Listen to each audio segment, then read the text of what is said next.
All right, welcome to the Flex. Today's version is our Technician Flex. The Technician Flex is an ongoing podcast feature focused specifically on service center and mechanics, produced in partnership with NBDA educational partner, Northwest Arkansas Community College's Bicycle Assembly and Repair Technician Program, Director Benjamin Glenn. Ben, welcome. Great to be here again, Heather. Thanks so much for the time. Always a pleasure to talk to you and obviously get the questions and just dig into what's happening in the tech world. I am so excited. And we have a special guest today. Adam is with us. Adam, would you introduce yourself? Hey, my name's Adam. I'm one of the instructors with the bike tech program over at Northwest Arkansas Community College as well. Pleasure to be here. Thank you so much for having me. I am thrilled. I'm loving to see Northwest Arkansas Community College's program grow. So if you are a beginner, intermediate, or advanced cycling enthusiast, you have to hear about what's happening in Northwest Arkansas. The Bicycle Industry Employers Association certification in bicycle assembly and repair helps you gain skills in bicycle mechanics, wheel repair and assembly, bearing and suspension systems, service department operations, electric bikes, and more. And it's all happening right in Northwest Arkansas through Northwest Arkansas Community College. You can learn more online. We'll link to the show notes. So our ongoing podcast feature, we cover topics such as service department operations, continuing education for mechanics, proactive and reactive service. The topics that we cover are actually questions submitted from our listeners, from bicycle retailers, mechanics around North America. So if you have questions you'd like to see us answer on the next Technician Flex, you can send them to me direct at heather@nbda.com. So let's get in. Ben, I always like to start. How is the school going? What's the current class working on? Catch us up. So we just started our fourth cohort. We just started 4 years here. Wow. Time flies when you're working on bikes. We just started out. They're just getting into the fundamentals around hand tools, tool safety, how to work in a space, where you're sharing that space with other people. Drivetrains, brakes. Adam's are teaching our brake systems class. So it started out with mechanical brakes, and eventually we'll get to hydraulics. But it's just the beginnings of really planting the seed of what a full professional technician is going to look like with a lot of these students. We have several students that are coming in with a little bit of knowledge and just maybe two that really have a good grasp on bicycle technician work. So no one's that has shop experience. So it's nice to have a room full of kind of greenhorns, if you will. Wow, fourth cohort. That is crazy. Like, I can't believe time goes so quickly. Congratulations. Thanks. It's great. And I know you're working with lots of brands and suppliers, and the industry has really been supporting you. So I'm just glad to see us all get behind what you're doing there in Northwest Arkansas. Well, we have 3 questions, gentlemen. Are you ready for this? Yeah. I kind of feel like I always hit you off guard with the questions, but you always make it through. So here we go. Let's jump into the first one. This is a situation, the question was submitted from a retailer, and it's a situation I think we've all found ourselves in. For me, it's most often with my shoe cleats. But the question is, what's the best approach to removing a stripped or rounded bolt? You know what I'm talking about, right? Oh, yeah. It's definitely kind of the bane of existence sometimes, for sure.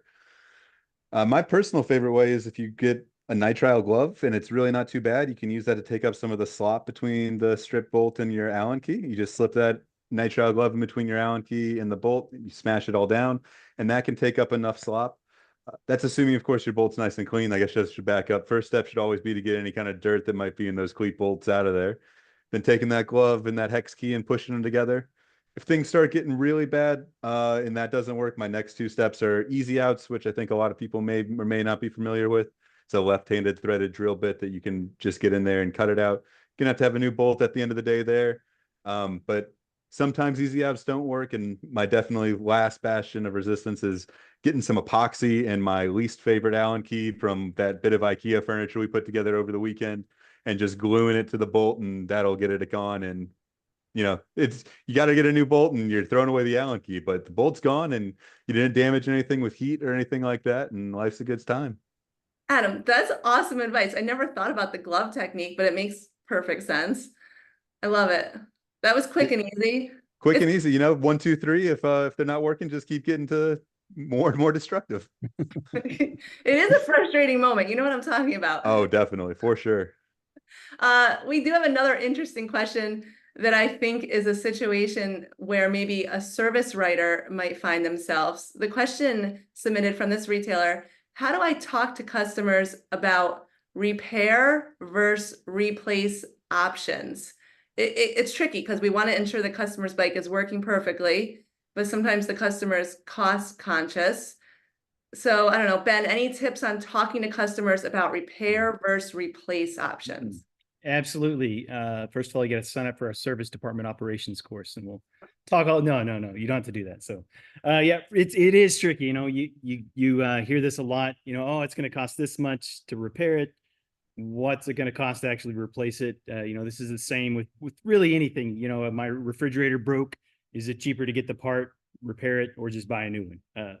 But let's kind of start with the bike, right? That's what we're here to talk about. So most problems on our bike, you know, we've got a multitude of solutions. You know, in any problem you have, you've got several options.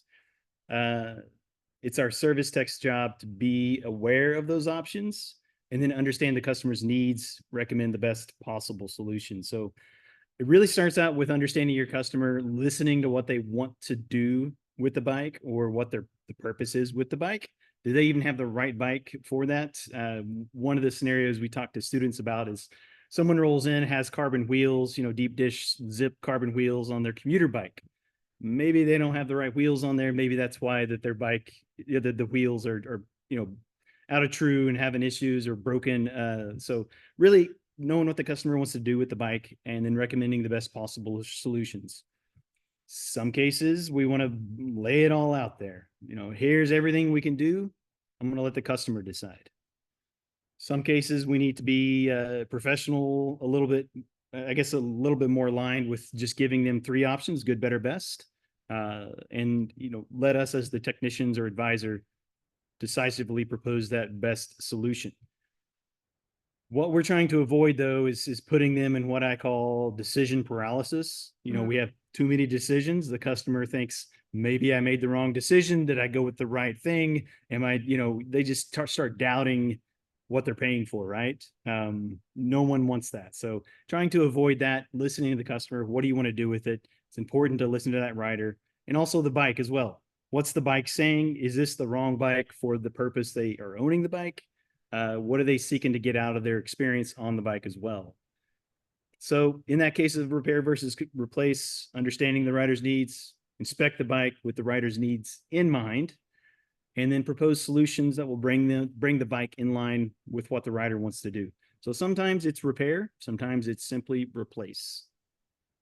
I like that because often we could suggest something that maybe would be for the racer, right? But not for the recreational cyclist. Yeah. We do need to understand what their use is of the bike. Absolutely. Yeah. And yeah, like, we have different customers out there, right? We have folks that only want you to do this, and then the folks that give me the premium. So, you know, understanding that customers is number one with most of our service.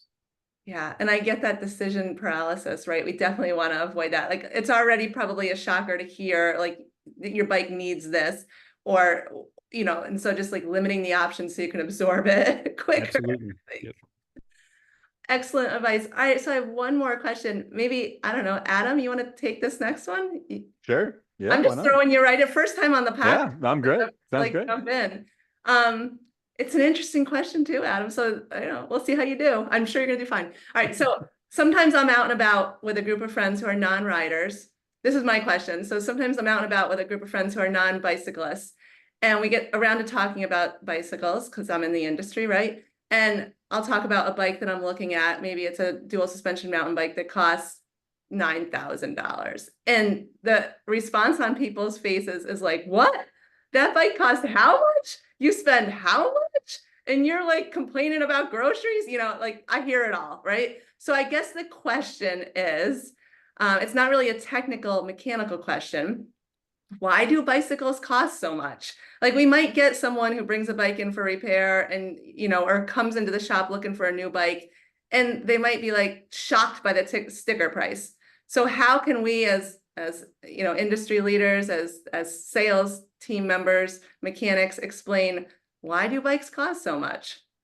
So I think, there's all the boilerplate answers of there's the economies of scale. Bikes aren't, you don't sell as many bikes as you do cars. There's a whole bunch of different things. There's fancy materials that we're borrowing from space stuff.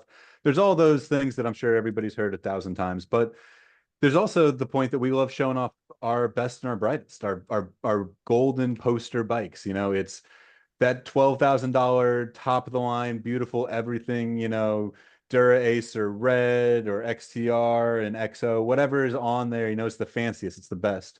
That $12,000 bike, though, if you take a step back, that's our version of the $500,000 car.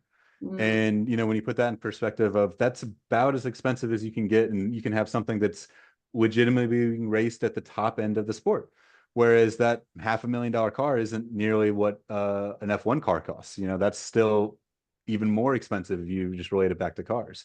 So while we do have these beautiful, amazing, and wildly expensive, $10,000 plus bikes, you can get 90-80% of the performance for $3,000, $4,000, and that could still be a lot.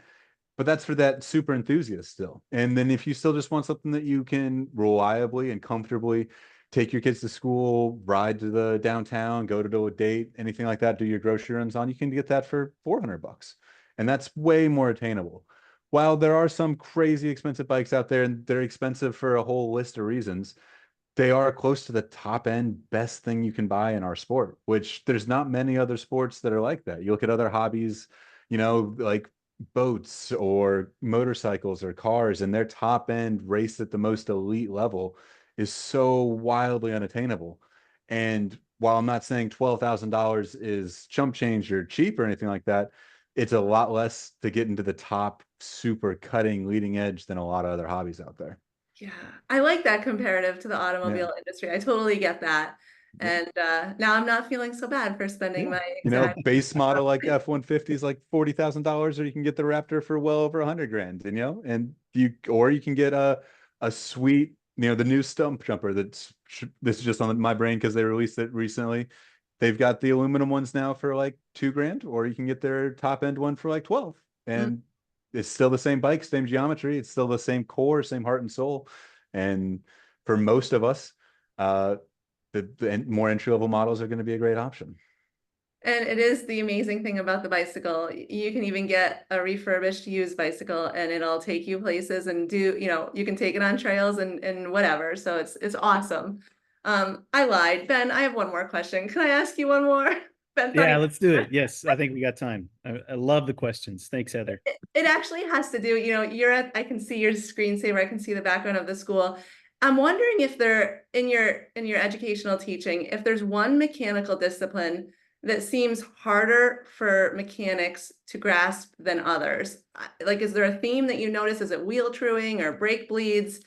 And if so, how do you help your students overcome it? Because I'm just thinking of the bicycle retailers who might be listening and they're trying to train their mechanics or I don't know. Any insight there? So you want to know the secret sauce? Is that what you're saying? I want you to spill it right here.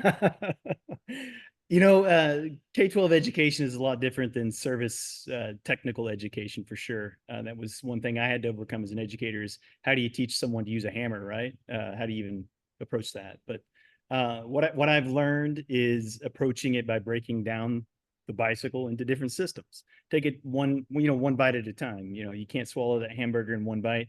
You got to, take a few of them, right? So this is kind of where we've derived the program's courses.